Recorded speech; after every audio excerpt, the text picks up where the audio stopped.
Bienvenue dans Merci Simone, le podcast qui donne la parole à celles et ceux qui font vivre un droit fondamental, celui de choisir. On parle d'IVG, sans tabou, sans jugement, avec du vécu, de l'expertise et surtout de la bienveillance. Ici, vous entendrez des femmes, celles qui l'ont vécu, celles et ceux qui accompagnent ces femmes, des professionnels de santé pour soutenir, informer et briser le silence.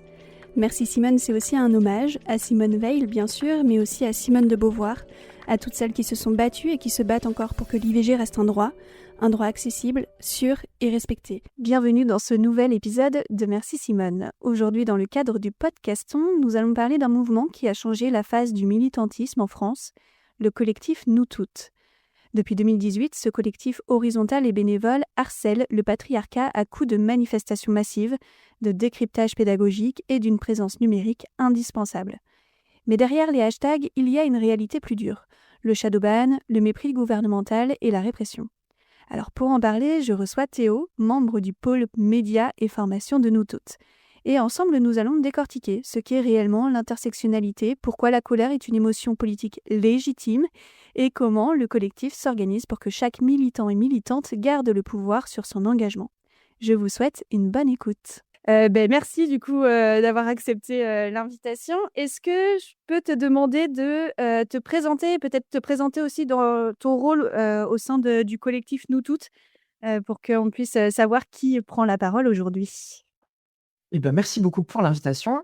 Donc moi, je suis, Théo, tous les pronoms et accords sont OK pour moi.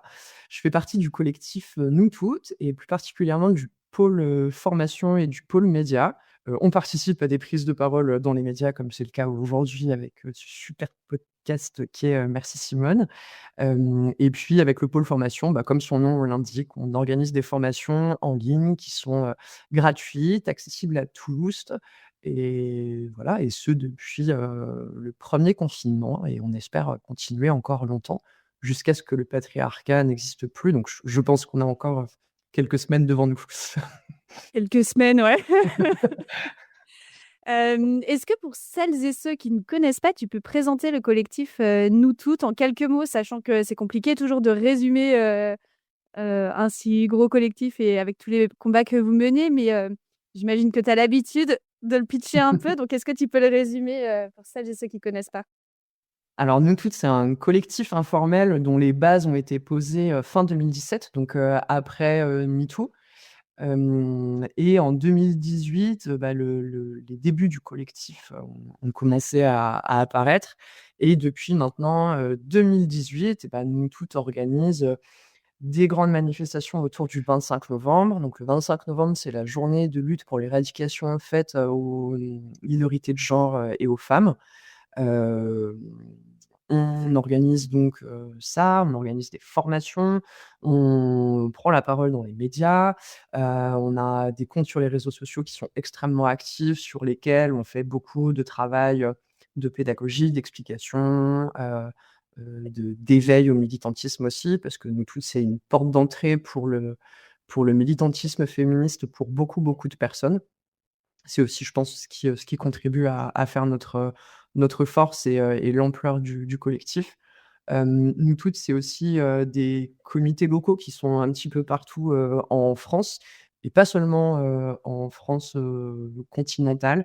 Il y a aussi donc dans les outre-mer des comités locaux. Il y a aussi un collectif, Nous toutes, de l'étranger. Voilà, donc des personnes qui sont françaises et qui vivent dans d'autres pays. Il y a ça, on est à l'origine de l'IOF, donc l'Interorga des comptes féminicides, qui, publie, des comptes qu'on ne connaît que trop bien, pour médiatiser justement, ce que sont les féminicides au niveau, sociétal. Il y a un pôle enquête qui publie, des enquêtes assez régulièrement. La dernière en date, c'est sur les violences commises par, les policiers, policières, gendarmes, dans le cadre de l'exercice de leurs fonctions. Voilà. Il y a eu une très bonne enquête, qui est, sortie aussi, l'an dernier sur, justement l'apparition, l'utilisation du mot féminicide dans la presse pour parler des cas de féminicide. Hem, il y a beaucoup d'autres pôles. Il y a un pôle plaidoyer qui s'occupe, de faire, du travail, on pourrait dire de lobbying, pour les questions des droits, des femmes et des minorités de genre, et des personnes minorisées de façon plus large aussi. L'ADN de Nous Toutes et le cœur de lutte, c'est vraiment, la lutte contre les violences de genre, et participer à la conscientisation de l'ampleur du problème, et au niveau individuel et au niveau, social et sociétal, quoi. OK. Ça fait beaucoup, de choses, beaucoup de combats, qui sont réunis, du coup dans ce collectif. Est-ce que toi tu peux, nous dire, et peut-être que ça peut permettre aussi aux gens de savoir comment rejoindre ce collectif-là? Pourquoi? Je pense que c'est assez, facile à deviner, mais surtout comment tu as rejoint, ce collectif, Nous Toutes? Mmh. Et ben, moi, c'était lors du premier confinement. J'ai suivi, la première formation Nous Toutes en ligne, donc la naissance du pôle formation en 2020 du coup. Et je me suis dit: «Oh là là, mais c'est trop bien, c'est ça, en fait, c'est ça fait tellement partie de la solution, oui, oui». Et du coup, pendant cette formation, au début des formations, on pose la question aux personnes qui sont là, on leur dit: «Bah, si vous voulez mettre d'où vous êtes dans le chat». Et en fait, donc moi j'habite dans le Jura. Ce jour-là, dans le chat, il y a 2 autres personnes qui ont dit, qu'elles habitaient dans le Jura. Et on s'est dit: «Ouf, et si on se donnait, nos adresses mail?» Et du coup, on a commencé à échanger et c'est ça qui a, non seulement donné lieu à mon entrée dans le pôle formation, parce que j'ai suivi plusieurs formations, puis après j'ai commencé à en animer. Et c'est aussi cette première formation qui a permis au comité local, du Jura, donc Nous Toutes, 39, qui s'appelle Nous Tous 39 maintenant, de voir le jour. Donc voilà, il y a vraiment les 2 OK, axes, voilà. trop bien. Alors pour parler un petit peu du coup de Nous Toutes et du fonctionnement, tu en parlais un petit peu avec les comités, locaux. Nous Toutes, c'est un collectif qui fonctionne sans, hiérarchie, qui est, très horizontal. Il y a pas de présidence, il y a pas de bureau, il y a pas de direction, si en tout cas si j'ai bien compris. Et moi je me demandais, comment du coup ça fonctionne, au quotidien? Aujourd'hui on échange avec toi, mais du coup comment, aujourd'hui la société dans tout est pyramidal, tout est hiérarchique, donc comment ce collectif arrive à fonctionner? Comment les décisions sont prises? Comment les lignes directrices sont données?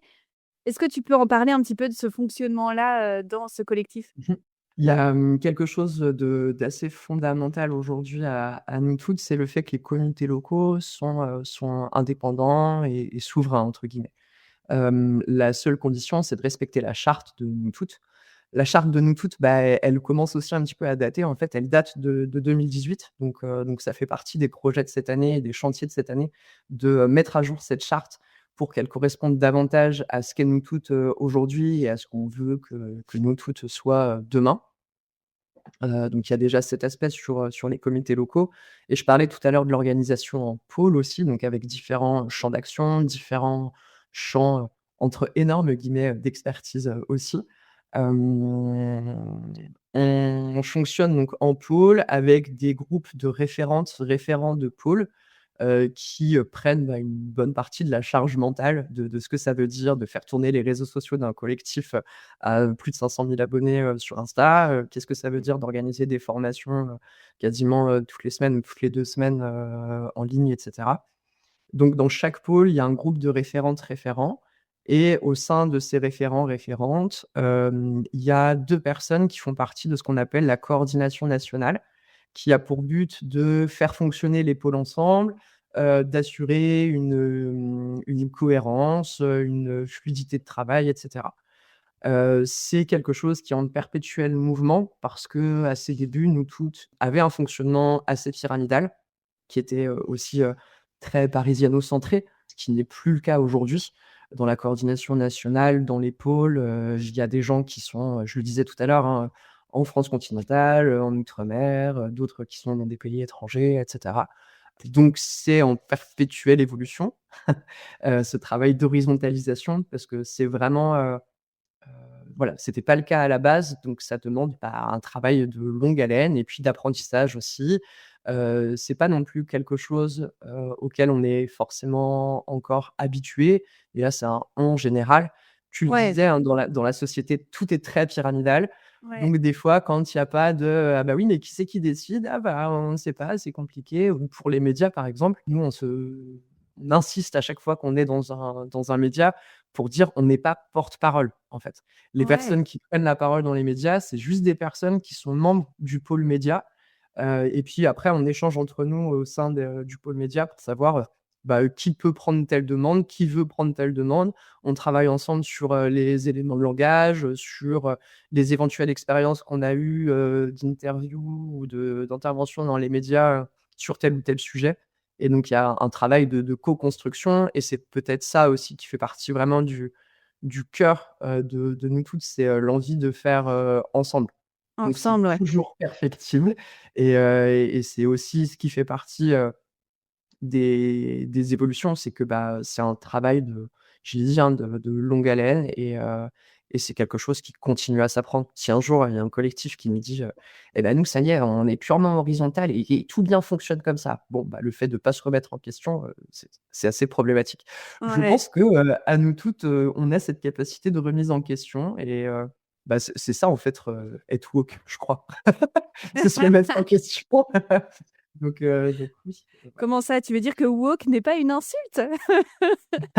c'est une inversion du stigmate. Non, au départ, c'était clairement pas une insulte, ça en est devenu une, qui maintenant, moi, me fait plutôt rire et je suis très contente, qu'on pense, On nous dise qu'on est de nous woke. toutes qu'on est des sales woke, quoi. OK, très bien, ça me va. OK, bon, ben merci et je me demandais là, pendant que tu évoquais tout ça, si, au sein de nous toutes, il y a des personnes qui sont salariées ou si vous êtes, toutes et tous bénévoles? Nous toutes, c'est que du travail bénévole. Voilà, il y a pas de, stagiaires, il y a pas d'apprentissage, il y a pas de salariat, il y a uniquement des personnes bénévoles qui donnent de leur temps libre, de leur énergie, de leur disponibilité et c'est ça aussi qui est assez, impressionnant, je trouve, pour un des collectifs féministes, qui a le plus de poids, en Ouais. France. C'est que ça ne repose que sur la disponibilité des gens et l'énergie qui, elles, peuvent mettre dedans, quoi. OK, ah ouais, c'est hyper intéressant parce qu'effectivement, c'est énorme, aujourd'hui la force de frappe que vous avez et la force que vous avez aussi sur les réseaux sociaux et du coup, la disponibilité que ça demande et enfin pour les bénévoles quoi, de pouvoir, travailler autant finalement de façon bénévole pour nous toutes. Mais je pense aussi du coup derrière pour, surtout une raison et des combats qui leur tiennent à cœur. Mais c'est du militantisme bénévole du coup. Ouais et par exemple, si je prends l'exemple de l'IOF, l'interorga, féminicide, à laquelle Nous Toutes est à l'origine, en fait, c'est un travail qui est fait par des personnes bénévoles qui devrait être fait par une institution, en fait. Et ouais. Très clairement, donc ça commence à arriver, doucement parce qu'il y a des instituts, de statistiques qui se penchent sur la question et qui commencent à le faire, mais on est très, très loin d'une mission institutionnelle, d'une mission gouvernementale, là où on nous dit que, la lutte contre les violences faites aux femmes, est la grande cause du quinquennat. Enfin, on se demande ce que ça aurait été si ça n'avait pas été le cas, quoi. Et tu disais, oui, aussi que du coup, il y avait des collectifs, locaux et je me demandais du coup à quel point, les problématiques, pouvaient être différentes d'une ville à une autre et aussi du coup d'un pays à un autre puisque tu disais qu'il y avait des Nous Toutes à l'étranger ou entre, Lille, Nantes, le Jura et des Nous Toutes, d'outre-mer. Est-ce que du coup ces collectifs locaux, ça permet aussi, de répondre à des problématiques plus locales qui pourraient être différentes, d'un endroit à un autre? Je pense qu'il y a beaucoup de choses qui sont, je sais pas si on peut le dire comme ça, mais, transterritoriales, en tout cas qui concernent, tous les comités locaux, et les pôles nationaux et je pense aussi qu'il y a des spécificités, très locales. Si je prends, l'exemple de l'accès, pour les personnes victimes à l'accompagnement dont, Yel pourrait bénéficier, la réalité territoriale dans une grande ville comme Lyon, Bordeaux, Paris ou Marseille, c'est pas du tout la même chose que dans un territoire, rural, ou hyper isolé comme ça peut être, le cas dans, les outre-mer, en Corse, dans le Jura, où, en fait, les transports en commun ne sont pas les mêmes, où, si on n'a pas de voiture, c'est pas non plus la même accessibilité. Donc il y a aussi ces différences-là et pour répondre assez simplement, je dirais, il y a plein de similitudes et il y a aussi plein de différences et d'ailleurs là, il y a un groupe de travail, spécifique au milieu rural qui est en train de se créer justement pour, parler de ces spécificités-là, hem, aussi. Ouais, OK, oui, de toute façon, c'est comme beaucoup de choses, en fait, ça repose aussi sur les inégalités territoriales et sur le fait que, dans les grosses villes, il y a aussi une multiplicité d'associations qui peuvent être présentes, là où, dans les milieux ruraux, parfois il y a une association et encore, il faut faire 45 minutes de route pour y aller, Mmh. C'est ça. donc forcément ouais, OK, et tu en parlais aussi en introduction sur le fait qu'il y avait un pôle qui faisait en quelque sorte du lobbying et on en entend un peu moins parler. Moi, on entend beaucoup parler de nous toutes en termes d'action militante, dans la rue, et je me demandais justement s'il y avait du lobbying qui était fait, donc la réponse est oui. Oui, c'est un travail là aussi de longue haleine. Moutout fait partie, de, My Voice, My Choice, donc qui est aussi un mouvement de défense, des droits, liés au corps et des droits reproductifs, notamment la question de l'accessibilité de l'IVG aux personnes concernées, parce que c'est pas que des femmes qui ont recours, non plus à l'IVG. Il y a aussi des personnes, trans, des personnes non binaires, des personnes agenres, et cetera. Et c'est des personnes qui sont très souvent invisibilisées aussi de la question de l'IVG. Donc c'est avant tout un travail de, coopération avec d'autres collectifs, d'autres associations, des ONG aussi parfois. Et puis, là, par exemple, dans le cadre des élections municipales, à venir, et bah, il y a tout un travail qui est fait par le pôle plaidoyer justement sur, sur quoi on peut interpeller les candidates, les candidats aux élections municipales sur les questions justement de genre, de lutte contre les violences, et cetera. Donc oui, nous toutes, on est vraiment présentes, je dirais, à différentes échelles de la société, à différentes échelles de la lutte féministe et on essaye d'être, le plus possible, et je dirais même de plus en plus, là aussi, intersectionnel dans notre approche et dans notre fonctionnement. Et le fait de dire ça ne veut pas dire que tout est parfait aujourd'hui, mais ça veut dire que c'est déjà mieux qu'hier et j'espère que demain ce Mmh. sera, encore mieux. En tout cas, on met toute notre énergie en œuvre pour que ça puisse être le cas. Et là, tu utilises un mot qui est, intersectionnel. Moi, je l'avais, pour être transparente, jamais trop entendu ce mot-là. Est-ce que tu peux en parler, savoir ce que ça veut dire? Mmh. Est-ce que ça change, par rapport à d'autres, mouvements? Sans dire que c'est mieux ou moins bien, mais, en quoi cette lutte intersectionnelle fait que peut-être le mouvement Nous Toutes va plus loin sur certaines choses et qu'est-ce que ça change concrètement, en termes de militantisme? Alors, je vais quand même dire que c'est mieux, de façon pas du tout objective. Et non, l'approche intersectionnelle, c'est quelque chose qui a été conceptualisé par, les militantes du Black feminism aux États-Unis, dans, les années 60 et c'est Kimberlé Crenshaw qui a posé le mot d'intersectionnalité dessus. Hem, L'intersectionnalité, c'est en fait, comprendre un petit peu que, dans la société, il y a 2 grandes catégories de choses qu'on appelle les oppressions et les privilèges, voilà. Et le fait de comprendre aussi qu'une personne qui vit plusieurs oppressions, ça ne fait pas que s'additionner. Je vais prendre l'exemple d'une personne qui est sociabilisée comme une femme, et qui est en situation de handicap. Cette personne, elle sera, victime de sexisme et de validisme. Et l'intersectionnalité, ça a été pensé à la base, je le disais, par les militantes, du black féminisme aux États-Unis.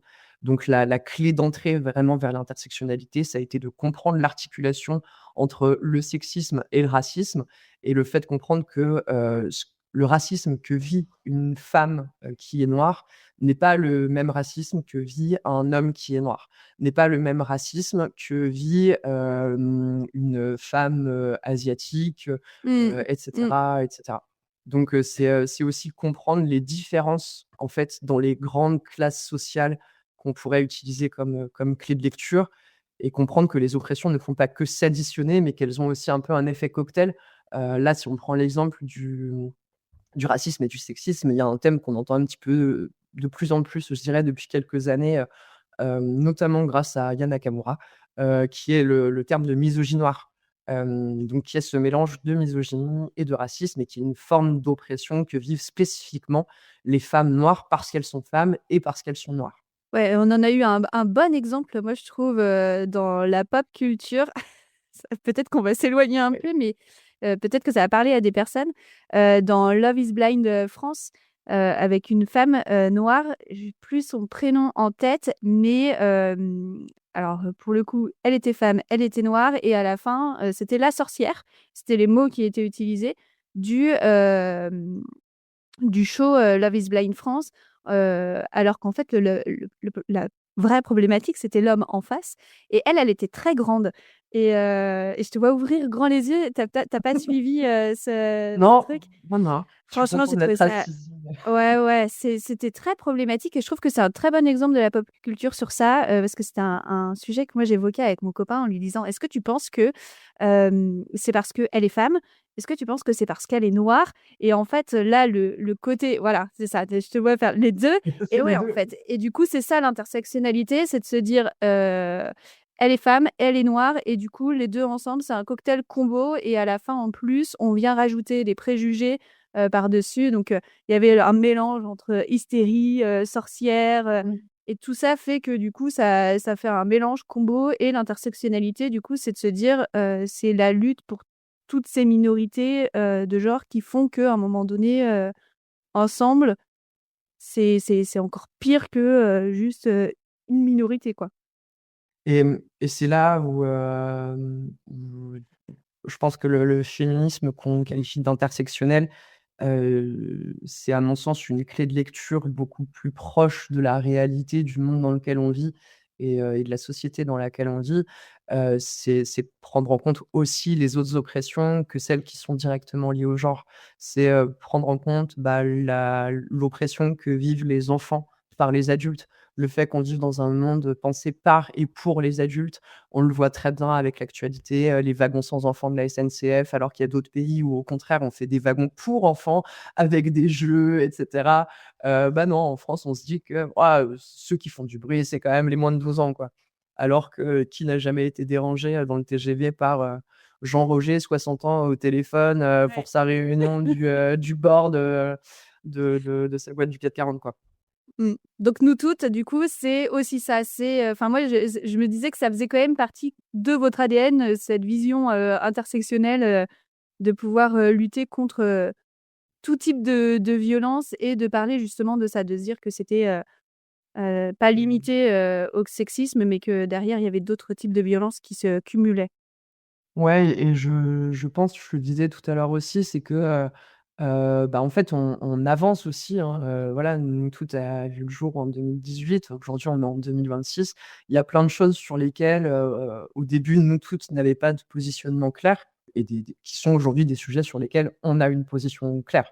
Je pense aux 3 grands sujets, qui sont clivants au sein des mouvements féministes, à savoir le port du voile, le travail du sexe et la question de l'identité de genre.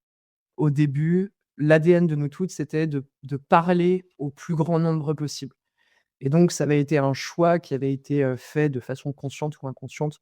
Je sais pas, je dirais peut-être plutôt consciente, vraiment d'un point de vue stratégique, de s'adresser au plus grand nombre et donc de ne pas aller sur ces sujets clivants. La société évoluant, le collectif évoluant aussi, je le disais tout à l'heure, bah, aujourd'hui, c'est des sujets sur lesquels on est très clair. Je parlais tout à l'heure de l'IOF, bah, dedans, il y a, les travailleuses du sexe, qui sont, représentées. Il y a, aussi, des collectifs, de personnes trans qui sont, dans l'IOF. Avec le pôle formation, on soutient une formation qui est dispensée par, l'asso Toutes des femmes, pour, justement conscientiser ce qu'est la transphobie, comment on peut lutter contre et Mmh. cetera. Donc voilà, on fait des collabs avec, les hijabeuses et d'autres collectifs, sur, la question du port du voile et de la possibilité de choisir, en fait, comment on s'habille parce que le sujet, c'est ça. Que ce soit la question du bikini ou du voile, la question, c'est la même, c'est la question du choix de pouvoir, s'habiller comme on le souhaite. Et tu parles pas mal, des formations. Est-ce que, tu peux nous dire du coup à qui elles s'adressent, et comment on peut, peut-être, se renseigner sur ces formations, y avoir accès? Est-ce qu'elles sont payantes? Est-ce qu'elles sont gratuites? Est-ce que, elles s'adressent à des entreprises, à des administrations, à des personnes seules? Ouais, bien sûr. Les formations de nous toutes, elles sont en ligne. Donc, la seule condition pour pouvoir y participer, je dirais, c'est d'avoir une connexion internet. On sait déjà que c'est pas forcément le cas de tout le monde, donc on essaye de faire en sorte que ce soit le plus accessible possible. Après, il y a des freins, sur lesquels ça reste malgré tout compliqué. Là, on a le projet de réussir à faire des formations aussi avec, de la LSF, donc la langue des signes française. On travaille sur le sous-titrage de nos formations aussi en termes d'accessibilité. Donc voilà, là aussi, il y a des axes de progrès, et on essaye d'œuvrer, là-dedans un petit peu chaque jour. Donc c'est en ligne, gratuit, accessible à tous. On n'intervient pas, directement auprès des institutions. On n'intervient pas auprès des entreprises, on n'intervient pas auprès des partis politiques ou des syndicats et cetera. En revanche, toutes les personnes qui font partie de ces groupes et institutions peuvent tout à fait participer aux formations Nous Toutes et c'est pas rare qu'on ait des professionnels de santé, qu'on ait, des, cadres de partis politiques, des militants, militantes, de, tel ou tel syndicat, qui soient présentes dans les formations. Donc, l'idée, c'est de ne pas intervenir auprès de ces structures-là directement pour plusieurs raisons et peut-être que la principale, c'est la question, de la concurrence déloyale qui pourrait être faite aux associations amies qui font ça de façon rémunérée, en fait. Et ouais, ouais, ouais. Je pense notamment au planning familial qui voit ses subventions, drastiquement, baisser. Bah, si nous, on propose ça de façon gratuite, en fait, on tire une balle dans le pied de nos Mmh. copains du planning familial et c'est pas du tout le but. Donc l'idée, c'est aussi d'avoir, chacun, chacune nos expertises et Nous Toutes n'est pas une structure d'accompagnement des personnes victimes, n'est pas un organisme de formation, même si on a un pôle formation. Donc c'est pour ça aussi qu'il y a pas d'attestation de participation aux formations. C'est pour ça qu'on n'intervient pas non plus en milieu scolaire parce que là aussi, c'est des assos amis qui le font et que c'est important pour nous que ces Mmh. experts, expertes puissent continuer à le faire. On sait en plus que dans les associations comme ça, c'est quand même souvent des personnes qui sont des femmes, qui sont à temps partiel. Donc là aussi, ce serait pas du tout cohérent et logique de prendre leur taf, quoi. OK. Donc du coup, c'est complètement possible, aujourd'hui de retrouver sur internet, sur votre site internet, les Mmh. formations, s'y inscrire gratuitement et aussi si on est une entreprise, soit faire appel à, d'autres, associations qui pour intervenir directement ou sinon Mmh. se former soi-même pour aussi, déjà faire un peu avancer les choses, dans C'est son ça. milieu professionnel. Enfin moi, je pense beaucoup au Ouais. milieu professionnel parce que, de base, je suis, responsable RH et je me dis qu'il y a beaucoup de choses à faire Mmh. dans le milieu professionnel sur tous ces sujets-là et que ça peut être des choses qui peuvent être intéressantes de partager aussi ces contenus-là dans les entreprises, Mmh. directement et pour moi, les entreprises ont aussi un rôle à jouer sur ça donc Bah, clairement, enfin, quand on voit heu, un temps, complet aujourd'hui, c'est 35 heures par semaine, ça veut dire que c'est, à minima 35 heures par semaine pendant lesquelles on peut vivre des violences, en fait. ouais. Donc je te rejoins complètement sur le fait que là aussi, il y a on va dire ça de façon optimiste, il y a une belle marge de progression. Voilà. Ah ouais, Et les dates un du peu. coup, les dates des formations, on les retrouve, sur le site internet et sur nos réseaux sociaux. Voilà. OK. Bah, merci beaucoup pour toutes ces précisions. Et justement, tu parlais, du site internet. Pour le coup, nous toutes, vous êtes hyper présentes, sur, les réseaux sociaux. Comment, vous arrivez à transformer, cet engagement-là, sur les réseaux sociaux pour qu'ensuite ce soit, présent sur le terrain et est-ce que ça fonctionne? Est-ce que finalement, plus, la communauté grossit sur internet, plus vous voyez, qu'il y a plus de monde, dans la rue pour, vous soutenir? Et à quel point, du coup, les réseaux sociaux sont aujourd'hui indispensables pour vous en tant que collectif, féministe, et qui se bat pour tous ces sujets-là?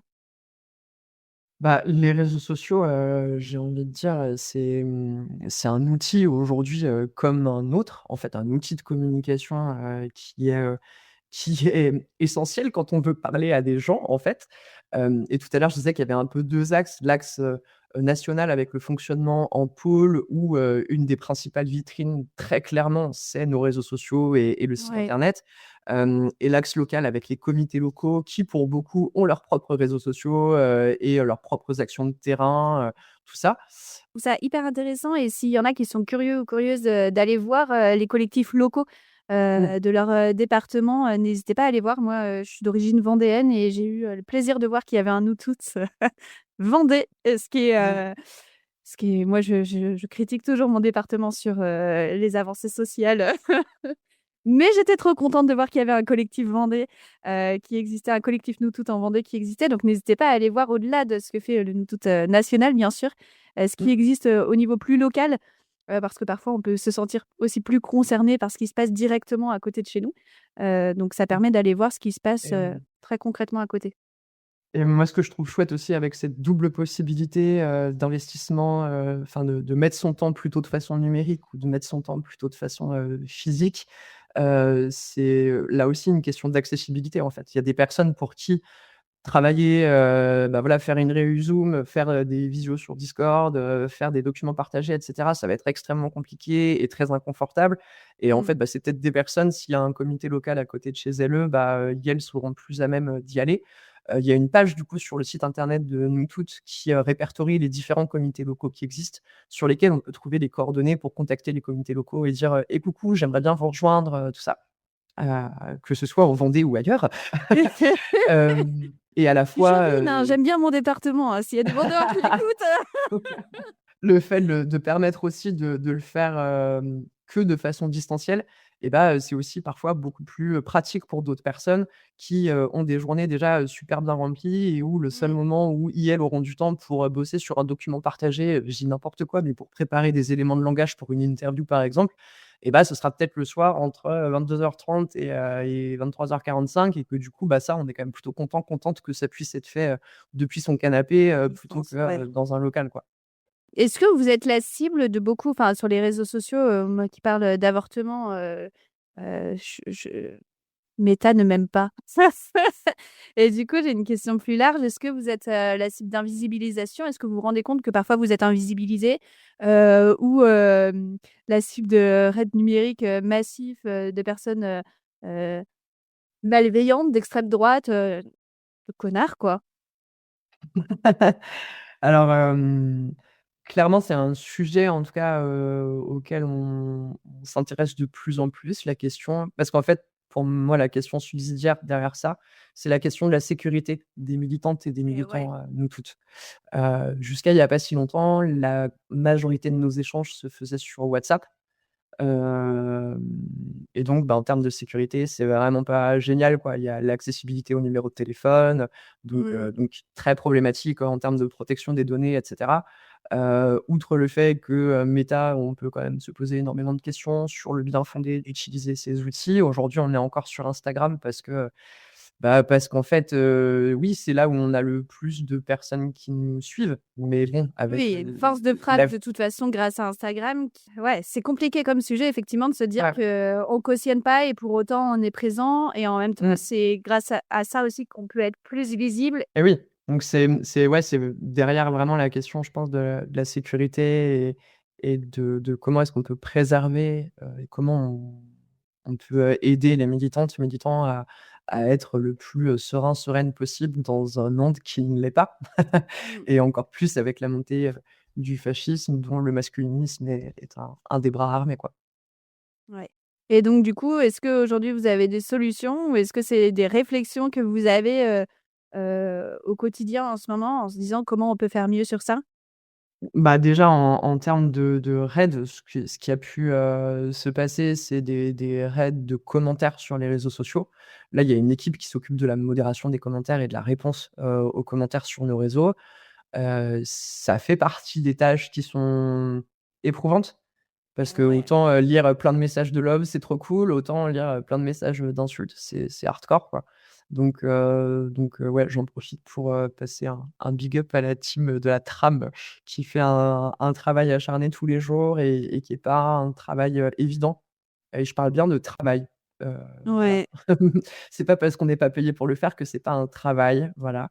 Bah, Ça moi, j'en demande profite dans ce cas-là pour dire aux auditeurs et aux auditrices: «Allez envoyer un petit message de love, pour, oui! leur envoyer de la Grave. force, pour leur Carrément. donner un petit peu de sourire dans cette, journée de travail, et de travail qu'elles vont faire là, en voyant, des mauvais commentaires, envoyons des commentaires positifs». Carrément. Et puis il y a quand même des comptes aussi, mais essentiellement des comptes de comités locaux qui ont été ce qu'on appelle, shadow ban, donc qui ont été, un peu, Et ouais. mis dans les arrières, caisses, de l'algorithme, notamment sur Insta. parce qu'on sait que c'est quelque chose auquel, Insta a recours, enfin Meta a recours de plus en plus, et c'est une façon ni plus ni moins de silencier, les mouvements qui font bouger les Mmh. choses, dont on fait partie. Donc à la fois, trop chiant d'être victime de shadow ban et à la fois, c'est un peu mon côté optimiste aussi, c'est de dire que si on provoque des réactions comme ça veut dire qu'on tape au bon endroit et Ouais. qu'il n'y a de mouvement réactionnaire que quand il y a du progressisme et en fait, ça veut dire qu'on va dans le bon sens et qu'il y en a à qui ça plaît pas. Donc C'est une belle façon de voir les choses, une version optimiste, merci pour cet optimisme. Sur l'actualité, du coup, parce que je pense qu'il y a pas mal de personnes qui, ont entendu parler de Nous Toutes, récemment. Alors pour 2 sujets, moi j'ai choisi les 2 plus grands sujets, qui ont eu lieu et qui ont fait parler dernièrement. Le premier, c'est, notre Brigitte Macron, nationale, qui, a insulté, de sale conne, des militants, militantes, lors d'un spectacle de Harry Habitant, à Paris. Hem et là, c'est quand même, plus que problématique que la première dame, critique, les méthodes de Nous Toutes, mais critique d'une façon générale, les féministes, les femmes et les insulte. Hem, Nomme ce militantisme comme étant, trop radical, trop, agressif. Et alors je pense que ça sert à rien de revenir sur ça parce je pense qu'on connaît votre positionnement, mais ce qui m'intéresse, c'est, est-ce qu'on peut vraiment se dire que, on est agressif et radical et militant? Et est-ce qu'on peut se permettre, d'être poli, quand, on invisibilise les victimes et qu'on ne les écoute pas? Est-ce que c'est pas, un énorme mépris de la part, du gouvernement qui dit que c'est la cause, de son quinquennat, les femmes et qu'en fait, juste, c'est un énorme mépris pour des milliers de bénévoles qui font le travail que l'État ne fait pas aujourd'hui. Et notamment, c'est ce que tu disais mais que cet exemple-là sur, le suivi, des comptes de féministes et qui est un travail qui est fait par nous toutes et qui n'est pas fait par l'État. Et ce n'est qu'un exemple minime parce que, il y a des choses bien plus graves que compter des statistiques qui n'est pas fait par l'État. Je te laisse la tu parole. dit tu dit, du décompte des féministes, j'aime Non, du décompte. je crois pas qu'il y en a. Je sais pas à Des quel point on a déjà Non, du sombré dans décompte un des fascisme. féminicides. Pardon, je me corrige. Bah, oui, enfin, mais tellement, c'est évidemment une forme de mépris, c'est évidemment une forme enfin, d'insulte, ça c'est flagrant. Enfin, je veux dire, voilà, conne, ça a rarement été un compliment dans la bouche des gens.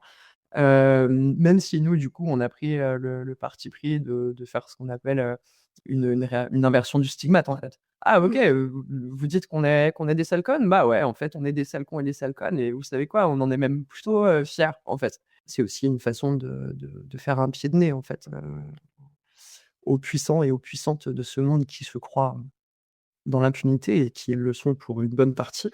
J'en profite du coup pour dire que le 29 janvier, il y a un post qui a été fait qui s'appelle le manifeste des Salcons sur le compte, de Nous Toutes, org, où justement on répond à ça et on parle en effet du mépris que ça montre, évidemment, cette insulte-là et contrairement à ce que Brigitte Macron a pu dire dans ses défenses par la suite, heu, c'est pas un mépris qui est adressé aux militantes et aux militants. Mmh. C'est un mépris qui est adressé à toutes les personnes victimes. C'est un mépris qui est adressé aux 165, victimes de féminicide en 2025. C'est un mépris qui est, adressé à toutes les, femmes entre 18 et 74 ans qui sont victimes de viol ou de tentatives de viol toutes les 2 minutes 30 en France. C'est un mépris et c'est un crachat au visage à toutes ces personnes-là, en fait. Donc se cacher derrière son petit doigt en disant: «Je parle des militantes», beh, déjà, c'est ne pas savoir qui sont les militantes et les militants. Voilà, c'est un peu problématique, et puis c'est clairement ne pas voir l'ampleur du problème. Et petite pause rapide, j'espère que l'épisode vous plaît autant que j'ai aimé le préparer, et si c'est le cas, prenez juste 2 secondes pour vous abonner à ce podcast sur votre plateforme d'écoute préférée et éventuellement mettre 5 étoiles si le cœur vous en dit. Mais surtout, partagez cet épisode avec quelqu'un qui pourrait être intéressé. C'est la meilleure façon de m'aider à faire grandir cette communauté. Et si vous voulez aller encore plus loin, venez me rejoindre sur Instagram, merci.simone @salzeseux.podcast. Je vous laisse tout de suite avec la suite de l'épisode. Donc, évidemment, Moi, je trouve que presque ce Ouais. qui m'a fait le plus mal, très personnellement, c'est à la limite ce sale con là qu'elle dit, c'est il fait mal, mais la réponse qu'elle a quelques jours après, je trouve que c'est ça qui fait encore le plus mal, quoi. C'est qu'elle appuie, elle s'excuse pas et en fait, elle continue dans sa connerie, quoi. Tu te dis: «Mais en fait, elle pourrait à ce moment-là faire du politique, et même si elle ne le pense pas, s'excuser et dire qu'effectivement elle aurait pas dû dire ces mots-là et cetera». Non, non, là, elle continue dans son truc Mmh. et je trouve que c'est ça qui fait encore le plus mal, c'est de se dire que, à aucun moment à ce moment-là, elle ne s'excuse et elle revient sur ses propos. Non, non. Mmh. Et on est quand même à un moment, de notre vie collective où les attentats masculinistes, commencent à être nommés, où il y en a qui ont été déjoués, où, il y a déjà plusieurs dizaines de personnes qui ont été tuées, dizaines au bas mot, hein, rien qu'en Europe sur ce fonctionnement-là et juste insulter de sale conne les personnes qui se battent pour la conscientisation de ça et contre, l'avènement du masculinisme et contre, le patriarcat, mais en fait, c'est clairement avouer de quel côté elle se trouve Ouais. et c'est là aussi où, on parlait tout à l'heure des oppressions qui peuvent être intersectionnelles, mais spoiler, les privilèges aussi sont intersectionnels Ouais, ouais. et Brigitte Macron, ça reste une femme bourgeoise, blanche, valide, et cetera, qui, bénéficie aussi de tous ces privilèges-là Mmh. et qui trouve le moyen de tacler des personnes qui se battent quotidiennement contre ce qu'elles devraient combattre aussi, en fait. Ouais. Et ça, heu, elle, enfin, de ce que je me rappelle, à un moment donné, elle dit que le problème, c'est l'acte en question, c'est pas forcément le fond. Du coup, c'est une vraie question, c'est à quel point, on peut nous dire qu'on va trop loin quand, en fait, à la fin, il y a des femmes qui, quand même, qui meurent de ça. A priori, les militantes, qui, vont faire chier Harry Habitant lors de son spectacle, elles ne le tuent pas, quoi. Ouais et elles finissent en garde à vue pour certaines. Donc hyper problématique et en effet, c'est quand même quelque chose qui est très souvent avancé aux personnes qui ne sont pas des hommes, cette question de la forme. Mmh. Se concentrer sur la forme, c'est un truc qui est hyper élitiste, hyper classiste. Parce que, comment on dit à une femme: «Oh mais calme-toi, écoute, oh, enfin, oh c'est pas si grave» et cetera et cetera et c'est comment se focaliser sur la forme vient invalider le fond. Non, c'est d'un niveau de mauvaise foi, de classisme et d'oppression qui est sans nom et malheureusement quand on n'est pas un mec, bah, on y est énormément confronté dans la société et quand en plus c'est un truc qui est avancé par, une femme, mais, souvent en fait Ouais, ouais. révoltant en fait quoi et vraiment cette question du fond et de la forme, bah, en fait, oui en 2026, tout le monde n'a pas accès à, qu'est-ce que c'est que la communication non violente? Et en fait, c'est comment est-ce que, on fait taire les femmes sous prétexte et les minorités de genre sous prétexte d'agressivité, sous prétexte de colère. Alors, on va poser les choses très clairement.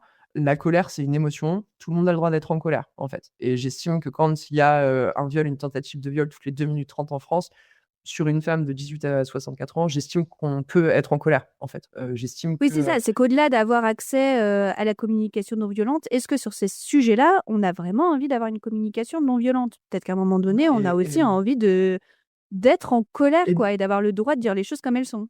c'est ça et c'est comment est-ce que, globalement dans la société, on confond 3 notions qui sont la violence, la colère et l'agressivité. C'est 3 Mmh. choses qui sont très différentes, OK?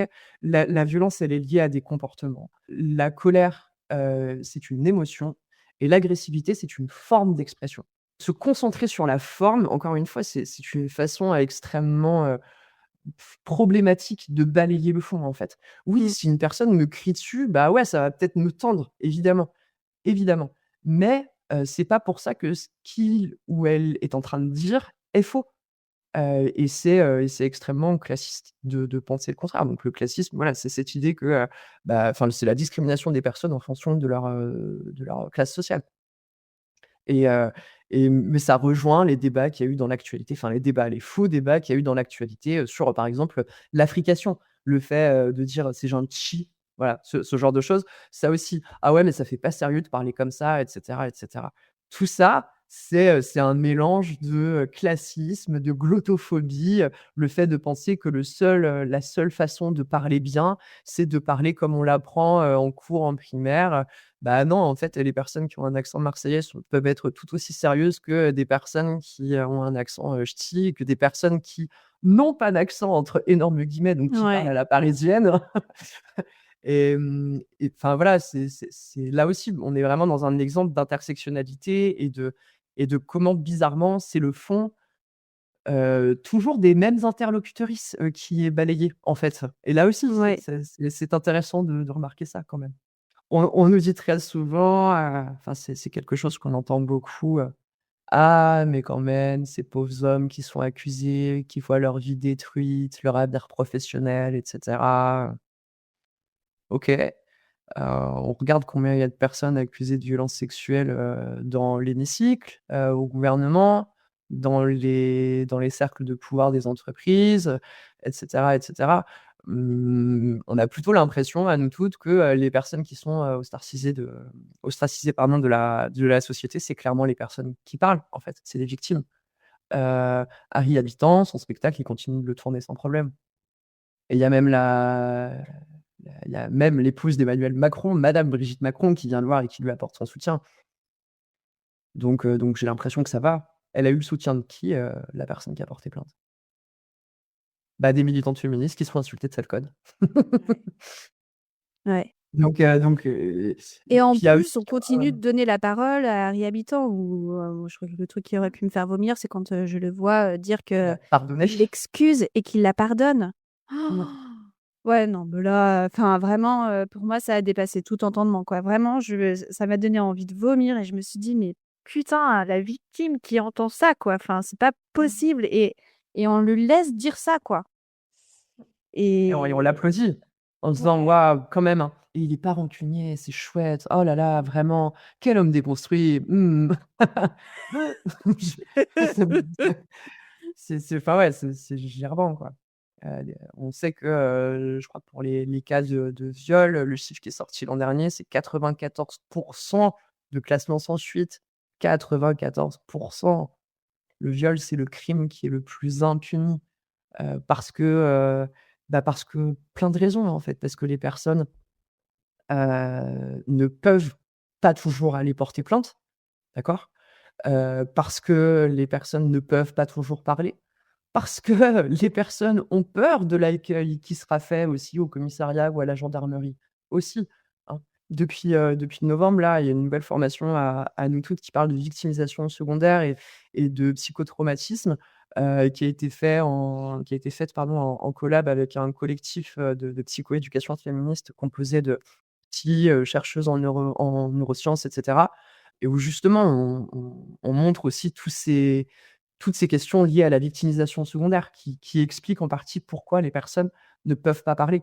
Parce qu'en fait, quand une victime dit qu'il y a les victimes, et bah, il y a toujours de l'immersion de la culpabilité, «Ah ouais, mais bon, en même temps, tu étais bourré à cette heure-ci dans telle rue. Bah, ouais, en même temps, tu «Fais étais habillé attention comme la ça. prochaine fois». Eh, Ouais. en même temps, tu avais qu'à partir. Fallait partir plus tôt, fallait quitter plus tôt, fallait en parler», et cetera, et cetera. C'est tout ça, et la victimisation secondaire, elle se joue tant dans l'entourage proche des personnes victimes que dans les institutions, que dans la justice, que dans la police, que, dans l'accompagnement médical, et cetera, et cetera.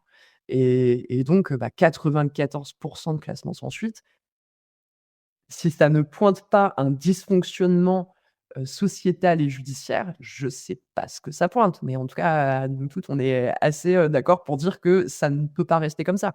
Hem, Et rien que ce chiffre ne donne pas envie, à des personnes, je pense, qui sont concernées, d'y aller, en fait, de se dire: «Putain, f je me force à y aller, j'essaye de trouver le courage pour y aller, mais j'ai 6 de chance que, que ça donne une suite et qu'on aille plus loin et qu'on m'écoute. Et sur ces 6% de chance, en plus, ça se trouve, je vais être mal reçue et ça va mal se passer, etc. Donc, rien que ce chiffre-là, je pense, freine aussi les personnes concernées à se dire OK, Mmh. j'y vais, quoi. Je me souviens d'une ancienne, heu, ministre déléguée à l'égalité femmes-hommes qui avait fait un déplacement, à la préfecture du Jura qu'on avait accueilli, comme il se doit, qui avait dit quelques jours avant, son déplacement dans le Jura: «Le problème dans les violences conjugales, c'est que les femmes mettent longtemps à partir». Alors, non, le problème, c'est pas ça. Le problème dans les violences conjugales, ce sont les femmes. C'est ça, tout à fait. Mais ouais, non, mais si elles étaient plus sympas aussi, je veux dire, non, mais tu vois, c'est dire à quel point des fois, il y a ce enfin, j'arrive même pas à trouver les mots, en fait. Je refuse de croire que ce soit que de la bêtise.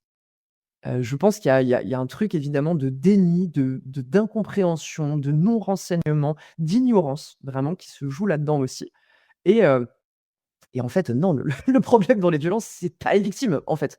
Le problème, c'est, les personnes qui commettent les violences et le problème, c'est le terreau fertile qui permettent à toutes ces violences d'exister. C'est, la société, c'est Et la le culture du problème, viol, c'est c'est le comment on leur patriarcat, c'est permet pas, de pouvoir justement partir, plus facilement, et de pouvoir leur donner la possibilité de les met qu'elles soient en confiance et en sécurité justement pour prendre cette décision-là de partir. et puis en plus, dire ça, dire le problème, c'est qu'elles mettent trop longtemps à partir, c'est aussi ne pas comprendre tout ce que c'est que la réalité d'être une personne victime de violences conjugales qui va au commissariat et c'est laisser croire que la voie pénale et judiciaire est la seule qui peut aider la personne victime. C'est faux. Il y a des personnes qui vont aller en procédure judiciaire et elles vont voir une personne qui, les ont violées être condamnée à 6 mois de bracelet électronique. Il y a des personnes pour qui ce sera encore plus violent qu'une non-condamnation, en fait. Mmh. Et c'est comment il y a des personnes qui ne portent pas plainte et qui trouvent un accompagnement, un parcours de santé mentale qui puisse les aider, qui trouvent, des collectifs dans lesquels, elles puissent s'investir, qui trouvent, d'autres ressources aussi. Et c'est aussi ça, ce qu'on peut appeler le soin communautaire. C'est aussi, avoir conscience que, le parcours d'une personne victime, c'est pas tu portes plainte ou tu portes pas plainte. Si tu portes plainte, tout va bien aller. Si tu portes pas plainte, faudra pas te plaindre, quoi.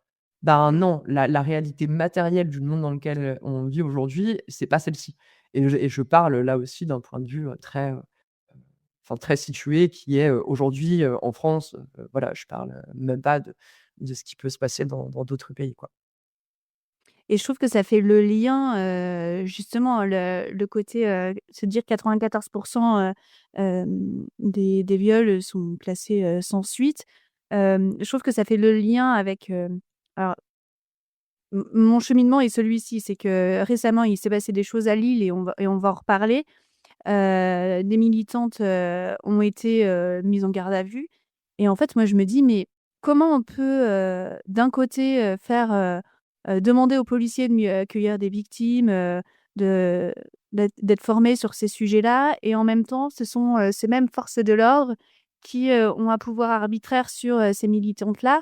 Comment, notre cher Macron qui adore le «et en même temps», comment on peut demander à des militantes, féministes et à des femmes, et à des personnes qui subissent des violences sexuelles, de faire confiance par la suite à ces mêmes personnes qui font, répression, sur elles dans la rue quand, ils ou elles vont, militer en, en voulant lutter contre, l'impunité, de tout ça. En fait, je me dis, Mmh. je sais pas. Oui, on n'est pas à une dissonance cognitive près, hein. Ouais, oui, bah, là, enfin, mais en fait, je me comment vous arrivez à nous toutes, est-ce que c'est un sujet aujourd'hui sur lequel vous travaillez? Est-ce que enfin, le côté, je sais pas, formation de la police et encore une fois, c'est à l'État normalement de faire ça, mais ils ne prennent pas, leur place et donc du coup, c'est aussi pour ça qu'il y a des associations et des collectifs qui existent sur ça. Est-ce que c'est des sujets sur lesquels, que vous évoquez sur en interne, de se dire, comment on peut faire pour que, la police soit mieux formée, ouais, mieux formée, qu'ils puissent mieux accompagner et peut-être plus comprendre ce qui se passe, ce qui se joue? Parce qu'en même temps, on voit dans les rues que, en fait, la police arrête les militantes et les met en garde à vue, parce qu'elles sont venues manifester de façon totalement chill en plus, enfin, pacifique, quoi. Faire une réponse en plusieurs temps. Premier, c'est sur la formation des policiers, policières, gendarmes et même dans la magistrature aussi, hein. Heu, Là aussi, on peut se dire qu'il y a du mieux. C'est cependant clairement insuffisant, donc on ne peut qu'espérer que ce soit encore mieux dans l'avenir. Cependant, vu le climat politique, national, international, enfin voilà, on a légitimement des craintes sur, quel sera l'avenir de la prise en considération, sans même parler de prise en charge, mais de la prise en considération des violences de genre dans l'avenir politique, de demain quoi, de 2027 au hasard. Et ouais, je pense qu'il y a de bonnes raisons de flipper, en fait. Ça, c'était la première partie de réponse. La deuxième, c'est que, bah, en fait, nous, on croit aussi en l'autodétermination et ça veut dire aussi que, bah, former nos militantes, nos militants, à, qu'est-ce que c'est que, l'anti-répression, quels sont, nos droits quand on est en manif, quels sont nos droits quand on est en action, que l'action soit déclarée ou pas. Ça aussi, en fait, ça fait partie, des choses qu'on a envie de proposer dans la boîte à outils, militante, militant, qui fait des actions parce que, bah, parce qu'il y a un vrai sujet, en fait. Aujourd'hui, en France, il y a clairement des outils de répression qui sont destinés à la lutte contre l'antiterrorisme, qui sont utilisés contre les activistes, les militants et les militantes. Et là, déjà, en fait, on est dans une forme de basculement qui est vraiment flippant et on le voit ça, que bizarrement, quand on demande, 3,6 milliards pour lutter contre les violences de genre, bah, là, on trouve pas l'argent. Par contre, trouver de l'argent pour aller taper sur des manifestantes et des manifestants, ça, on le trouve très facilement dans les budgets, lutte contre le terrorisme. Voilà. Donc c'est là, on est typiquement sur un choix d'orientation budgétaire, sur un choix, qui n'est pas qu'une question de fléchage dessous. C'est derrière, il y a une vraie question philosophique, il y a une vraie vision et c'est pas la vision qu'on porte, à nous toutes. Et le dernier élément de réponse, c'est, bah, par exemple, le collectif, Psychoéducation féministe avec lequel on travaille sur la formation, le cerveau face au trauma, une approche féministe de la psychoéducation et de la victimisation secondaire. Ce collectif-là, veut en effet promouvoir cette formation-là aussi dans les sphères institutionnelles et cetera, pour, justement, permettre de sensibiliser et de parler de ces sujets-là. Donc ce sera pas fait par nous toutes parce que nous, je l'ai dit tout à l'heure, on n'intervient pas avec Mmh. les institutions et c'est pas là qu'on a envie de mettre non plus notre énergie. Hem Et que, c'est comment différentes actrices sont complémentaires, en fait. C'est ça. C'est, bah, nous, on fait pas d'intervention dans le milieu scolaire, on laisse ça à nos copaines, du planning familial et d'autres, associations. L'accompagnement aux personnes victimes, on laisse ça aussi à d'autres assos comme les CIDFF et cetera et c'est comment est-ce qu'on travaille en bonne intelligence et avec aussi, Ensemble. Mmh. différents ouais, voilà, ensemble, dans une même direction, avec différents moyens, avec, différentes visions aussi parfois, mais voilà. Et tu parlais justement de boîte à outils, et notamment quand, des militants ou des militantes, vont manifester. Où est-ce qu'on peut trouver, ces boîtes à outils? Est-ce que c'est des, formations que vous proposez? Est-ce que c'est sur vos réseaux sociaux où vous en parlez? Je sais moi avoir entendu il y a pas longtemps là, bah, notamment dans le cadre de ce qui s'est passé à Lille, le fait que, normalement les policiers devaient être identifiés par leur IO, leur matricule qui devait être visible, et qu'en fait c'est très rarement le cas aujourd'hui. Hem, Comment on fait pour avoir, justement ces informations-là qui sont, heu moi, je trouve juste indispensable au même titre que, pour mon sujet qui me concerne moi sur l'avortement. Quand on sait, on a le pouvoir quoi, et que, savoir tout ça, c'est, pouvoir garder une forme de pouvoir, sur ce qui est en train de se passer. Donc, comment on fait pour savoir? Bah, je pense que toutes les personnes qui nous écoutent ont déjà au moins une fois entendu dans leur vie, l'adage populaire, qui est de dire: «Nul n'est censé ignorer la loi». Ouais. OK, du coup, je pose la question de, à moins d'avoir fait des études de droit, vous l'avez apprise quand la loi, vous? Bah, ça fait partie des enjeux, en fait et nous toutes, on applique des principes d'éducation populaire aussi et dans nos formations, bah, il y a aussi tout un aspect juridique, que ce soit, clairement centré sur les violences, les infractions sexuelles. Donc, voilà, apprendre à différencier une agression sexuelle du harcèlement sexuel, d'un viol, d'une tentative de viol, de l'exhibition, et cetera, et cetera. Et là, face à l'urgence, justement, l'an dernier, on en est arrivé au constat qu'une formation en anti-répression était nécessaire. Donc il y a un groupe de travail juridique déjà qui existe et qui est là pour, soutenir les militantes et militants, dans, leurs actions, pour savoir, est-ce que ça, c'est OK? Qu'est-ce qu'on risque si on fait ça? Parce que c'est aussi, savoir, prendre des risques, mais en conscience. Faire quelque chose sans connaître les risques, c'est problématique. C'est Mmh. là, si on parle de consentement, bah, c'est pas un consentement informé, alors que si on sait, bah, voilà, on va aller à tel endroit, coller des stickers, on sait que le risque, c'est, ça, ça, ça, ça, ça. Est-ce qu'on est d'accord pour le prendre? Oui ou non? Et si oui, OK, bah, on le fait, mais au moins on est équipé, quoi. Donc face à ce qui s'est passé les dernières années en manif, je pense, aux aux manifs autour du 25 novembre, mais pas seulement, toutes les autres manifestations qui ont pu Oui. avoir lieu, Mmh. que ce soit, enfin voilà, de Sainte-Soline en passant par, les manifs de la Confédération paysanne ou plein d'autres mouvements, les mouvements syndicaux, et cetera. Bah oui, on note que, c'est de plus en plus nécessaire d'avoir ces clés de compréhension juridique et ces outils-là, de savoir, bah, qu'est-ce qu'on peut me demander en manif s'il y a un contrôle d'identité? Qu'est-ce que j'ai le droit de refuser? Et cetera, et cetera. Ça fait partie des outils de lutte et de protection aussi.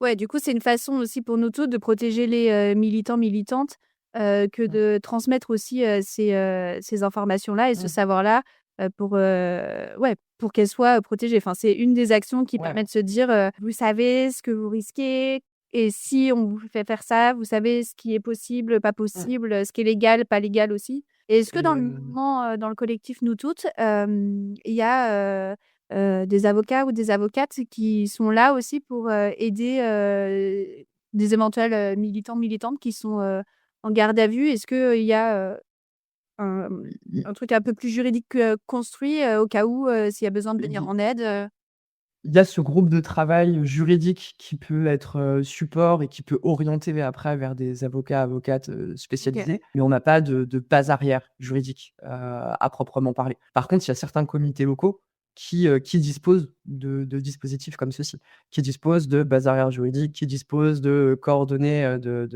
d'avocats, avocates, qui sont engagés et voilà, militants, et cetera. Pour l'instant, c'est pas le cas au niveau national et ce groupe de travail, juridique fait déjà énormément et puis c'est aussi ça qui nous a fait, prendre conscience du fait que, bah, ouais, faut vraiment qu'on la fasse cette formation anti-répression.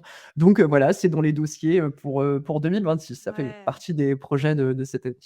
Pour conclure, j'aimerais bien parler du coup de dans le cadre du podcaston, comment soutenir, Nous Toutes? Comment faire des dons si c'est possible?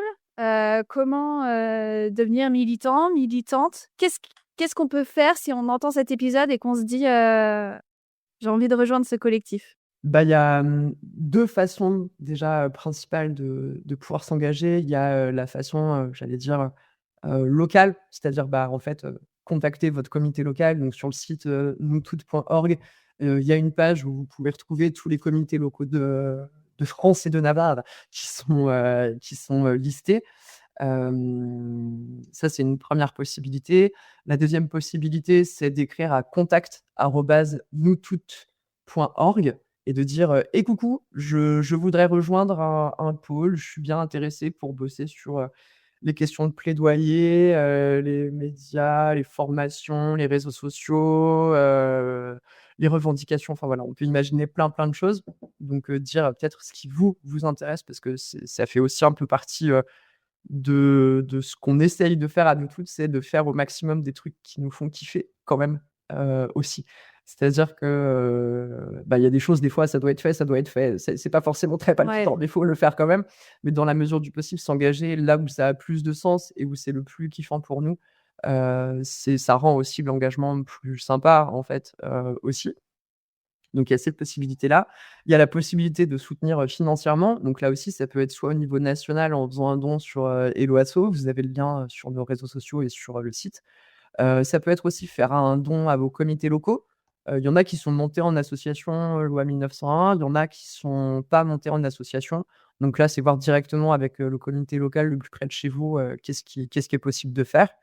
Et j'ai envie de dire que ce soit, donné de façon, monétaire ou que ce soit donner de son temps, bah, en fait, les 2 sont nécessaires pour, permettre au collectif de continuer d'exister et de continuer de lutter. Et l'idée, c'est de faire vraiment, comme on peut. Voilà. Moi, j'aime bien dire comme on veut, c'est-à-dire, comme on Ouais. peut et comme on veut. Parce que des fois, on veut faire un marathon, mais on peut Comme on pas. Bon, veut. bah, on fait un 200 mètres et c'est déjà très bien, voilà. Comme on veut, voilà. Et du coup, pour des personnes qui aimeraient, rejoindre, donner de leur temps, à nous toutes, est-ce qu'il y a des compétences, particulières dont vous avez, besoin? Tu as parlé des différents pôles, donc la partie plaidoyer, la partie réseaux sociaux, la partie, gestion, des commentaires, la partie médias. Est-ce qu'il y a des pôles, la partie formation aussi dont tu as parlé? Est-ce qu'il y a des pôles dont tu as pas forcément parlé qui auront où aujourd'hui vous recherchez aussi des compétences, des personnes qui pourraient, investir un petit peu de temps pour, cette cause-là? Bah, là aussi, je vais faire une réponse en 2 temps. Le 1er temps, c'est de dire, il y a pas besoin de compétences pour entrer à Nous Toutes. OK. Nous Toutes, c'est aussi un endroit d'apprentissage. Comme tous les collectifs où on apprend les unes les uns des autres, où on apprend ensemble, où on déconstruit des stéréotypes ensemble, où on conscientise des biais cognitifs ensemble, où on réfléchit à des sujets de fond ensemble et voilà et on ne sait que trop bien que quand on n'est pas sociabilisé comme un homme dans la société actuelle et bah, il y a des trucs qui peuvent popper, genre, le syndrome de l'imposteurice, la question de l'illégitimité et cetera et cetera. Donc Par exemple, par exemple. au hasard, vraiment. Vraiment le 1er truc qui me semble important de dire, c'est qu'il y a pas besoin de compétences particulières pour rentrer à Nous Toutes, si ce n'est un attrait pour les questions féministes, intersectionnelles et l'envie d'apprendre et de faire, en fait. C'est peut-être ça la seule condition et il y a quand même des endroits, des groupes de travail, des pôles où on a parfois besoin de compétences spécifiques. Donc c'est cool s'il y a une personne qui les a et puis qui peut, transmettre parfois un petit peu aux autres et sinon, bah, on n'en a pas, c'est pas grave, bah, on apprend ensemble et puis voilà, ça fait partie du truc aussi. Et là, je pense par exemple, à un besoin particulier qu'on a en ce moment, ce serait des personnes qui savent faire des newsletters et qui peuvent bosser sur notre newsletter. On l'envoie assez régulièrement et elle est envoyée à plus de 100 000 personnes. Donc voilà, c'est un petit taf aussi de rédiger ça, de glaner les infos, de mettre en forme et cetera. Mais c'est qu'un exemple parmi plein, plein d'autres, quoi. Et si on est tenté et qu'on se dit: «Mais j'ai pas forcément beaucoup de temps», Mmh. est-ce que c'est aussi se dire, bah, en fait, ça peut être, 1 heure par semaine, c'est pas forcément parce qu'en fait, on peut se dire, «Waouh, c'est un travail quoi, vraiment». Mmh. Ceux qui ont qu'1 heure à consacrer par semaine, est-ce que c'est aussi possible? Bah, oui, clairement. Là, ça va dépendre des pôles. Il y a un petit peu, globalement, dans chaque pôle, il y a un peu cette question, d'investissement comme on peut. C'est-à-dire que, il y a les personnes qui vont, être dans le cœur du faire, il y a les personnes qui vont être dans un cercle un peu plus élargi de, OK, je regarde en deuxième temps, je fais des retours, d'analyse et cetera. Puis il y a les 3e personnes qui vont être, plus dans le, diffuser, partager, enrichir, tout ça. Donc, il y a vraiment différents niveaux d'implication qui sont possibles et l'idée, c'est, bah, là aussi de faire comme on peut. Ouais. Je prends l'exemple d'un pôle que je connais bien qui est le pôle formation. Il y a des personnes qui, avec le pôle formation, vont animer, une formation tous les 2 mois. Il y a des personnes qui vont le faire une fois par an, mais qui le font une fois par an depuis 4 ans. Donc il y a aussi cette possibilité que moi je trouve très, très cool à Nous Toutes aussi, c'est que, bah, en fait, on fait dans la mesure du possible et à partir du moment où on dit: «Bah, moi j'arrive, mais en fait, je sais que ce sera 1 heure par semaine et qu'il faut pas me demander plus», bah, je pense que c'est trop cool et je connais pas beaucoup d'endroits où on dira, «Non merci» quoi. À Nous OK, Toutes en tout cas. OK. Donc nous toutes acceptent, tout le monde et chacun fait comme il veut. Voilà, c'est ça. OK. Est-ce que, concrètement, tu peux donner un exemple de, à quoi peuvent servir, les dons des particuliers? Surtout que Nous Toutes, il me semble, est pas, subventionné ou peu. Non, Pas, pas. voilà. Et on y Donc tient. ouais et donc du coup, quelle est, l'importance, du coup, de ces dons des particuliers qui sont encore plus, vitaux pour vous étant donné qu'il y a aucune, subvention pour rester, j'imagine, totalement libre de votre parole? Bah, oui, clairement, nous, on veut pas de subventions pour des questions d'indépendance. C'est très clair. Je prends un exemple au niveau local. Hem, donc, nous tous le 39, le comité local est un collectif informel, donc qui n'a pas d'existence juridique, voilà, on n'est pas une asso 1901, quoi. Ouais. Et la préfecture nous dit depuis quelques années: «Ah, mais si vous montez en association, nous, on vous donne une petite enveloppe de 300 € par an». La question qu'on s'est posée, c'est: «OK, est-ce que notre indépendance vaut 300 € par an?» Bah, je sais pas. Parce que du coup, voilà, accepter de l'argent, ça veut dire aussi, accepter certaines conditions et je Ouais. pense qu'on n'était pas prêts à faire ça. Après, il y a des collectifs, ou des assos, qui reçoivent aussi des subventions ou des dons d'autres assos et cetera. Mais en tout cas, là, ça revient à ce que je disais tout à l'heure sur le fait que les comités locaux sont souverains et autonomes, quoi. C'est-à-dire Mmh. que, bah, voilà, il n'y a pas nécessairement de consigne là-dessus, mais en tout cas, on éveille sur les dangers qu'il peut y avoir à accepter des subventions, aussi. Qu'est-ce qu'on fait de la moulaga? Et ben, l'argent qui est Des bons donné sur, dîners avec du homard, comme exactement, l'État, voilà, quoi. Pourquoi faut justifier? c'est ça, bah, on a des chauffeurs, des chauffeuses à payer, les dîners, c'est toute une petite, blinde quand même, avec le prix de l'essence qui augmente. Non, c'est de l'argent qui est utilisé, par exemple, si je pense autour de l'organisation des manifs et des événements plus largement autour du 25 novembre. C'est de l'argent qui va nous servir à, imprimer des affiches, imprimer des stickers, pouvoir les envoyer aux comités locaux, faire des drapeaux, pouvoir les envoyer aux comités locaux et cetera et cetera. C'est, Oui, aussi de d'être l'argent. visible sur la partie Ouais, communication, que ce c'est ça. soit, dans la Mmh. rue, mais peut-être aussi sur les réseaux, enfin de pouvoir essayer de Ouais. ouais. C'est ça. Il y a les outils qu'on utilise, au niveau national aussi, ça va être des outils, de visio, de documents partagés et cetera. Donc il y a il y a différents postes auxquels peuvent servir, ces dons-là.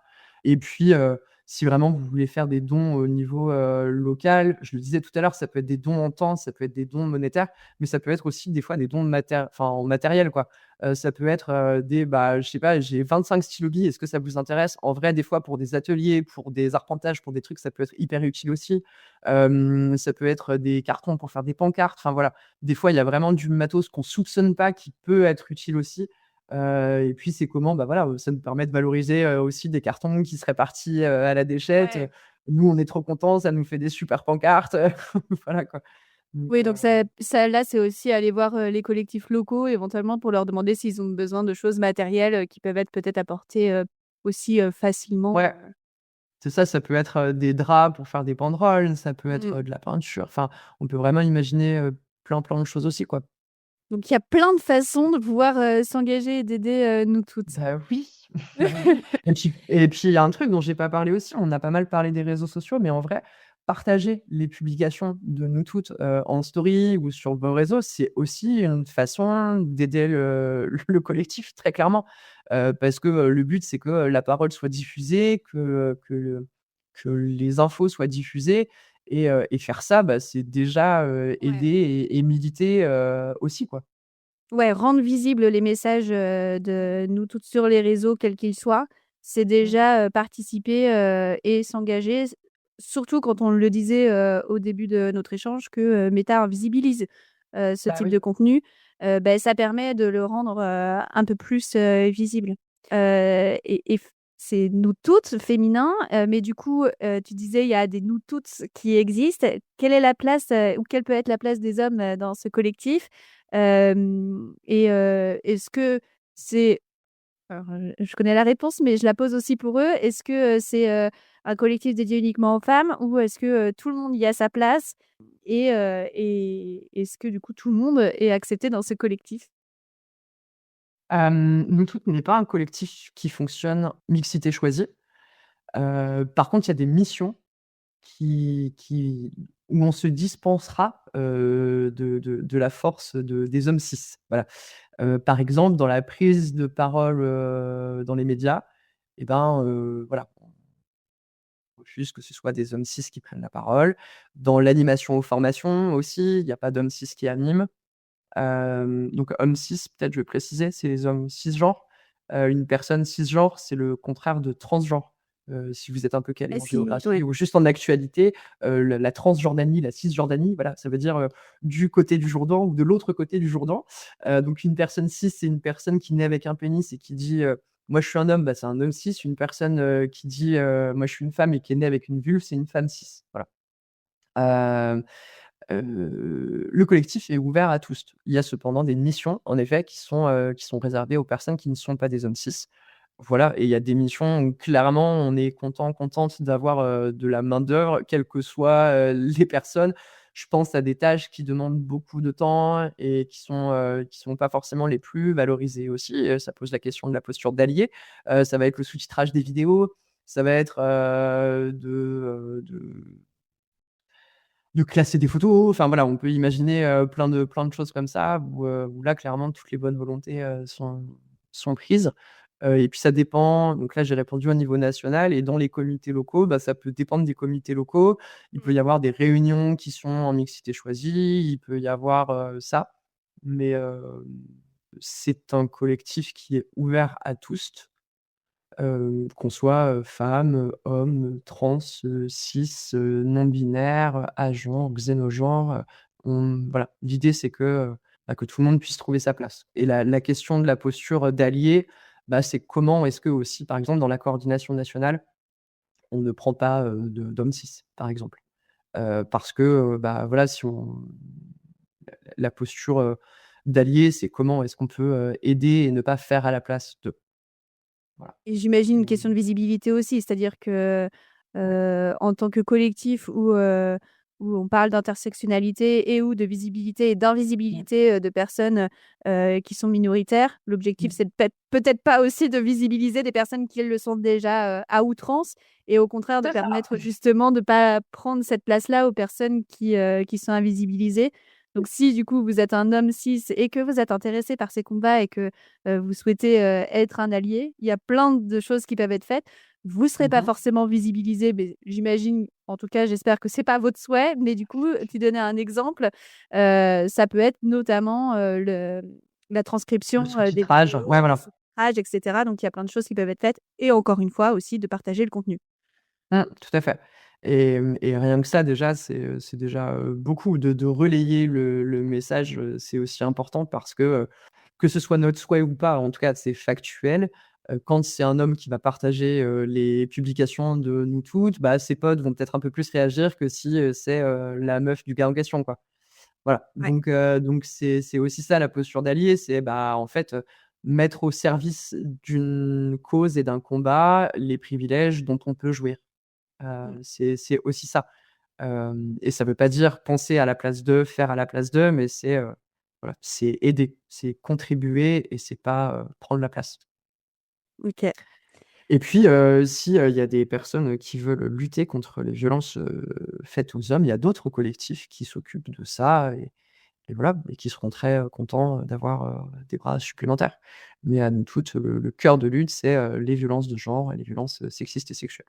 Du coup, pour conclure, si, il y a un geste, si une personne là, ça lui a foutu un peu la boule au ventre, tout ce qu'on a dit, s'il y a un geste qu'elle peut faire là dans les 5 prochaines minutes, un geste facile en se disant, ce serait important pour, nous toutes, c'est quoi? C'est de se dire, «Allez, nous suivre, partager les contenus» et déjà rien que ce geste-là, Mmh. sera important pour le collectif? Bah, déjà, franchement, nous suivre sur les réseaux sociaux et puis regarder un petit peu ne serait-ce que les derniers posts et les posts épinglés, qui permettent de comprendre, assez rapidement, pourquoi on se bat, quels sont nos positionnements, qu'est-ce qui nous rassemble. Il y a un post qui s'appelle comme ça, «Ceux qui nous rassemblent» et où ça présente quand même les grandes lignes du collectif, dans le climat, social et politique actuel, qu'on ne connaît que trop bien. Et puis je dirais aussi, bah, en vrai, suivre une formation de niveau 1, moi, c'est ce qui m'a fait rentrer à Nous Toutes, hein. Donc voilà, je pense que c'est et on nous le dit très souvent, c'est des formations qui sont d'intérêt public. Et il y a 2 livres aussi qui existent. Le 1er, il est sorti il y a peut-être maintenant 2 ou 3 ans, je sais plus bien, qui s'appelle «De la colère à la lutte, militer contre les violences de genre». c'est, le manifeste de nous toutes. L'intégralité, des droits d'auteurisme sont reversés au collectif, voilà. Et puis, le premier livre qui avait été écrit à l'époque par Caroline Haas qui s'appelle «En finir avec les violences sexistes et sexuelles, manuel d'action». Il y a des chiffres qui commencent un petit peu à dater dedans. Néanmoins, moi, j'aime beaucoup le laisser traîner négligemment chez moi quand il y a des gens qui viennent, ou le laisser aux toilettes ou voilà, avec des petits stickers avec les numéros d'urgence dedans ou des petits violentomètres, ce genre de choses. Du coup, je mettrai en description, de l'épisode pour les gens qui écoutent tous les liens, vers le site internet dont on a parlé, vers les formations, vers les 2 livres que tu viens de citer, vers vos réseaux sociaux, pour que vous puissiez retrouver assez facilement tout ça, vers le lien aussi, Hello Asso pour faire, le don, s'il y en a qui le souhaitent aussi, assez facilement et le lien vers la page aussi, des collectifs locaux. Comme ça, pour tous ceux Super. qui ont la flemme, il y a pas d'excuse, tout est, en description. Théo, est-ce que du coup, il y a des choses qu'on n'a pas évoquées, pendant, cette heure et demie presque de discussion, des choses que tu aimerais, rajouter, qui te tiennent à cœur, que tu souhaites partager aux auditeurs et auditrices, de Merci Simone? Ouais, il y a peut-être une chose que je voudrais rajouter, c'est que, on en a parlé à plusieurs reprises, pendant la discussion, c'est que, bah, militer ça peut prendre du temps, en fonction de ce qu'on veut investir dedans aussi. Il y a quand même un truc qui me semble important à dire, c'est que, militer ça peut faire du bien aussi. Et de se sentir appartenir à un groupe, ça peut faire du bien et de se sentir, appartenir à une lutte, ça peut faire du bien et voilà, c'est, oui, le fait de militer, le fait d'être activiste, ça prend du temps, ça prend de l'énergie et c'est souvent ce dont on parle, parce qu'il y a aussi l'épuisement militant qui existe, le burn-out Mmh. militant dont on parle de plus en plus dans les milieux militants aussi et il y a aussi tout ce que ça apporte en fait, des rencontres, des échanges, des évolutions de point de vue, des changements d'avis, Des un compétences, tra du coup? mais ouais, on apprend plein de trucs, enfin, Ouais. clairement, moi j'ai appris que ce soit sur, le féminisme un peu, théorique, j'ai beaucoup appris en rentrant à Nous Toutes, il y a 5 ans et puis, des savoir-faire très techniques en fait aussi, sur, Mmh. voilà, créer un graphisme pour une publication de réseaux sociaux, enfin de réseau social, créer un formulaire d'inscription en ligne, animer une formation, enfin voilà, on et c'est aussi des endroits, et de joie militante et d'apprentissage et de d'adelphité aussi. Enfin voilà, c'est aussi des oui, il y a des moments qui sont difficiles quand on on se fait insulter, par une personne, qui a une petite couverture médiatique, comme ça peut être le cas de Brigitte Macron, Ouais. et il y a aussi tout ce que ça nous apporte, quoi et ça, c'est quand même cool aussi de dire bah, que ça fait du bien aussi de sentir que des fois on fait des choses qui ont du sens pour nous, qui ont du sens pour le collectif et voilà ce que tu disais tout à l'heure, allez nous envoyer un petit message de love ou de soutien Ouais, sur les carrément. réseaux sociaux. En vrai, c'est pour nous, ça fait partie de ce qu'on appelle les paillettes, quoi. Enfin, c'est trop bien, ça met de la douceur dans la violence de notre combat, qui est, qui peut être assez épuisante aussi. Donc c'est trop précieux d'avoir aussi, des retours comme ça, quoi. Et surtout de pourquoi vous vous battez, aujourd'hui. Mais du coup, derrière ça, moi, je me dis, c'est chouette aussi effectivement, tu du coup, tu échanges avec d'autres personnes, tu acquiers plein de compétences et du coup, ça permet, de je sais pas, d'avoir un De côté semer des aussi graines un peu optimiste. aussi, Ouais, voilà. et puis je pense que c'est peut-être, aussi d'autant plus important, aujourd'hui, et de créer des réseaux de soutien, que ce soit au niveau Mmh. local ou que ce soit, aussi au niveau, national, transnational et cetera, voilà, comme tu dis, de se dire qu'on n'est pas seul, là-dedans, quoi. Et de se reconnaître. Ouais. Est-ce qu'il y a d'autres messages du coup que tu voulais, passer, qui sont importants? Bah, oui, un message important quand même, merci Lucie, bah, ouais, non mais vraiment merci d'avoir pensé à nous toutes, pour cet événement et puis, bah, voilà, nous, c'est toujours cool qu'on puisse parler du collectif et qu'on puisse parler des sujets qui sont les nôtres, hem, donc voilà, ouais, si, merci beaucoup. Bah, de rien et merci à vous d'avoir accepté, de prendre la parole dans Merci Simone parce que c'est pas un gros podcast et en même temps, Le peu de personnes qui entendront, ce sera toujours ça de plus qui entendront ce message-là. Donc, moi, je suis trop contente et ravie. C'est la première édition que je fais du coup du Podcastion et je suis trop contente de pouvoir mettre en avant des collectifs ou des associations qui me tiennent à cœur et de pouvoir, à mon maigre niveau, avoir ce petit acte de militantisme aussi, mine de rien, pour vous mettre en valeur et parler du combat que vous faites. Et puis, moi, je trouve ça passionnant de pouvoir échanger avec des nouvelles personnes et les portes que m'ouvre Merci Simone. Donc, je suis trop contente. Et moi, la première, je ne suis pas renseignée à fond sur tout ça, donc j'apprends plein de choses en même temps que les auditeurs et les auditrices vont apprendre plein de choses. Et moi, la première, je vais aller voir ces formations-là et m'y inscrire. Donc Trop c'est trop cool. chouette. Merci pour cet échange. Et je reformule du coup, merci Lucie et puis, merci Simone aussi. Un immense merci à Théo pour cette discussion passionnante. On repart avec une certitude, le savoir, c'est le pouvoir. Que ce soit via les formations anti-répression, anti-violence ou la compréhension des mécanismes de trauma, nous toutes nous donnent les clés pour ne plus subir. Alors si vous voulez soutenir le collectif, vous avez l'embarras du choix. Rejoignez un comité local, proposez vos compétences en rédaction ou en sous-titrage, faites vos dons sur Hello Asso pour financer le matériel des prochaines marches et surtout, allez donner de la visibilité à leur poste pour briser le shadowban. Si cet épisode vous a touché, n'hésitez pas à le partager, à en parler autour de vous ou à me laisser un message. Je vous invite aussi à vous abonner sur votre plateforme de podcast favorite, à mettre 5 étoiles, ça aide au référencement et à la visibilité du podcast.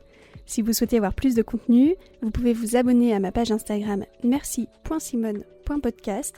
Et si vous aussi vous souhaitez venir témoigner au micro de Merci Simone et nous raconter votre histoire, écrivez-moi. En attendant le prochain épisode, merci Simone.